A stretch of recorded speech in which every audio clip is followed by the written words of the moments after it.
ఇక వాని పేరేంది బిగ్ టీవీ వాడు విజయ్ కుమార్ రెడ్డి. అరే రోజు రేవంత్ రెడ్డి పెంట తినుకుంటా రేవంత్ రెడ్డి ఉత్స తాగుతావు కదా, అప్పుడప్పుడు బీసీల ఉత్స కూడా దాగురా, బీసీలది మంచినీళ్ళ లెక్క ఉంటదిరా, నాణ్యమైన ఉత్స, అది దాగురా ఏమన్నా శరం వస్తుంది. వాడు సాయి ఈశ్వర్ చనిపోతే చిన్న స్క్రోలింగ్ కూడా వేయలేదు, కానీ ప్రభుత్వంతో పోలీసులతో నిన్న ఆడికి పోయిండట. ఏడికి ఆ సాయి ఈశ్వర్ ఇంటికి పోయి మాకు ఇంటర్వ్యూ కావాలంటే చెప్పు తీసుకొని కొడతామని చెప్పిరట. గది మీ బతుకు. ఇలా తీన్మార్ మల్లన్నట ఈ బీసీ ఉద్యమాన్ని ఇది రాజకీయం చేయాలనుకుంటా, చెప్పు తీసుకొని కొడతారా ఈ బిగ్ టీవీ విజయ్ కుమార్ రెడ్డిగా. నీ భార్యను అడుగురా పోయి, లుచ్చానా కొడక.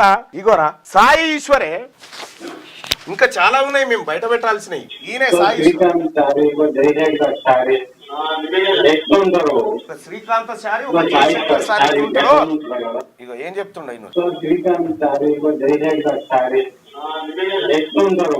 ఒక శ్రీకాంతాచారి ఒక జయశంకర్ సార్ ఎట్లుంటాడో ఇప్పుడు ఈశ్వరాచారి కూడా అట్లే ఉంటాడని చెప్పి ఆ బిడ్డ ఎన్ని రోజులు కొట్లాడతామన్నా, ఇంకా ఈ మాట అన్నకు చెప్పుదామని వచ్చినా, నేను అన్న కాలు మొక్కి పోదామని వచ్చినా, ఈ లుచ్చా media big TV Vijay Kumar రెడ్డిగా లుచ్చా నా కొడక ఒక బీసీ బిడ్డ ఆత్మ బలిదానాన్ని నువ్వు పక్కదారి పట్టించాలని చూస్తావా? మనుషులు కాదరా మీరు. మా బిడ్డలు చనిపోతే ఏ ఒక్క స్క్రోలింగ్ వేయలేరా మీ మీడియా?